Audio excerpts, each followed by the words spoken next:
Hello, everyone. I'm Selectman Katerina Kalabokis. And I'm Selectman Eldridge. We're here to provide you an overview of Article 6, the Town Manager Special Act. As written, we're not going to debate or advocate for or against the particular article at this time. There will be a full presentation with a question and answer period with residents that will take place as part of the pre-town meeting information session. This is a public meeting that will be taking place at the Old Town Hall on Monday, October 18th at 6:30 p.m. And remember, the fall special town meeting will take place at the high school gymnasium, 50 Norris Road, on Tuesday, October 26th at 7 p.m. That is indoors, so please remember to bring your masks. We're going to be going through the highlights of the article. We definitely encourage everybody to read the full article in detail. Quick note before we start, as you can see from the graphic that they put up there, this article does not impact any elected or appointed boards or committees and officials. So no changes to those. So why don't we go through the article? Absolutely. Before we begin, we would also like to note that while you may have noticed some of the other videos have been done by Matt Hansen, he will not be doing this video in particular because this article concerns some issues that may affect him personally. And so Selectman Eldridge and I have volunteered to go through that with you today. So let's start with Article 1. There are 3 parts to this section. In Part 1, the town manager shall have a term of not more than 3 years. This has no change from current practice today. Part 2 states that the town manager's compensation is set annually by the selectmen, and the amount is appropriated by the town at town meeting. Again, this is no change from what's current practice today.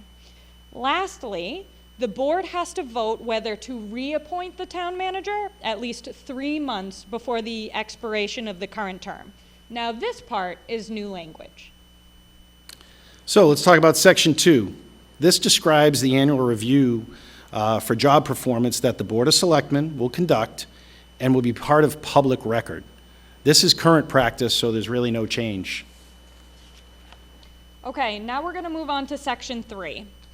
Section 3 is a big one. There are 21 total subsections in Section 3.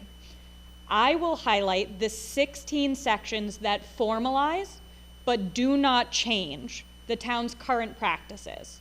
Selectman Eldridge will then highlight the 5 sections that are changing current practices. So to begin, again, the sections that do not change current practice. Subsection B, the town manager will oversee staff, policies, procedures, agreements, and regulations. Subsection C gives the town manager authority to attend Board of Selectmen meetings, but does not have a vote. They have a voice, but not a vote. Subsection D allows the town manager to keep full financial and administrative records of the town's activities, and then they can update the Board of Selectmen of those records, and they will make those records available to the public. Subsection E, the town manager will keep the Board of Selectmen advised on the needs of the town and recommend. Subsection F, they are responsible for overseeing the maintenance and repair of all town buildings and facilities. Subsection G, prepare and present a proposed annual operating budget with the assistance of related committees. Subsection H, a town manager will keep inventory of the town's assets. K, they will pay the bills and the payroll and report back to the Board of Selectmen. L, they will enforce the town acts, bylaws, and votes of the town meeting. M, the Board of Selectmen will inquire into the conduct and operation of town employees, departments, or boards. This is no change from current practice, but it clarifies that the town manager has the authority and responsibility to make inquiries regarding conduct or operations. Subsection N, the town manager will attend town meetings and answer any questions as needed. O, they will reorganize town departments and staffing under the town manager, but it's important to note that this is only with the approval of the Board of Selectmen. Subsection P, the town manager will facilitate communications and cooperation amongst the town departments. Again, no change from current practice, but clarifies that the manager has the authority and responsibility to facilitate communication and cooperation. Subsection S, the town manager will perform all duties covered by bylaws or votes of the Board of Selectmen, and they may delegate their duties to the assistant town manager. Subsection T, the town manager will keep the board informed of emergency preparedness planning and provide oversight of town resources in collaboration with emergency management director during emergency situations. And lastly, subsection U, which is a little bit of a catch-all, right? It's just saying that the town manager has the ability for all other actions as voted on by the Board of Selectmen.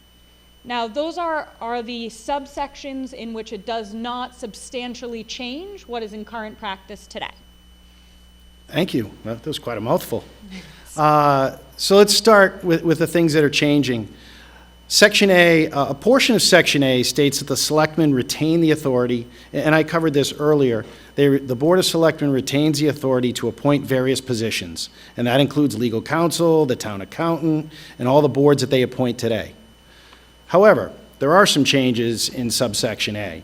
The town manager is responsible now for hiring, discipline, and termination of town employees, excluding those that are under the school and library. Now, this is one of the main changes being brought forth by the Town Manager Act. It's a shift in the administrative authority over the staff, including the hiring, discipline, and termination, from the Board of Selectmen to the town manager. However, there are a couple of conditions that are included with this change. For the department heads, the Board of Selectmen have 15 days to reject such changes. For fire and police chiefs, the Board of Selectmen must be consulted in advance for the criteria and procedures for filling the vacancies. Subsection I, negotiate employment contracts, which are then approved by the board. So contracts that were being approved by the board is not a change. Currently, the administrator and selectmen collectively negotiate the contracts. However, this section does authorize the manager to negotiate, but the contracts remain subject to board approval. Subsection J, the town manager will be the chief procurement officer of the town, but all contracts are reported to the board. Now, also note that the amounts need to be approved at town meeting, which has ultimate authority. Being the chief procurement officer is not a change. However, the change is that contracts are currently approved by the board rather than being reported to the board. Subsection Q, the town manager can seek grants to benefit the town with board notification of applications. This is a minimal change. So most state grants right now still require the Board of Selectmen to approve it, but some may allow for the chief administrative officer, which would be the town manager, to approve them. Subsection R, transfer of funds between departments, and if those transfers are consistent with use funds that were approved for, requires approval from Finance Committee and the Board of Selectmen. So this is a minimal change. Basically, the current process under state law to transfer funds requires a vote from the Board of Selectmen and the Finance Committee. But it's currently allowed during the last 2 months of the fiscal year. And what this will allow is the Board of Selectmen and Finance Committee to approve transfers prior to that year end. So that summarizes the 5 sections where there are notable changes from how the town operates today. Okay, so now we're going to continue on down. We're going to section 4. Section 4 allows the town manager, Section 4 allows the assistant town manager to fill in for not more than 15 days for the town manager. So If the town manager is out for whatever reason, the assistant town manager can step into that role and fill it for not more than 15 days.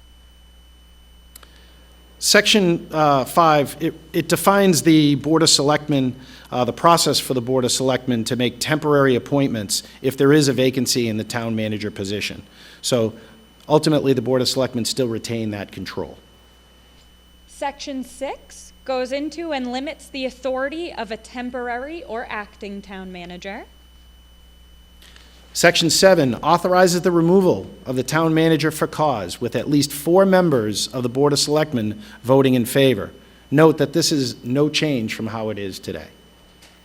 Section 8 defines the process for filling vacancy of the town manager via screening committee, with the Board of Selectmen being the ultimate hiring authority.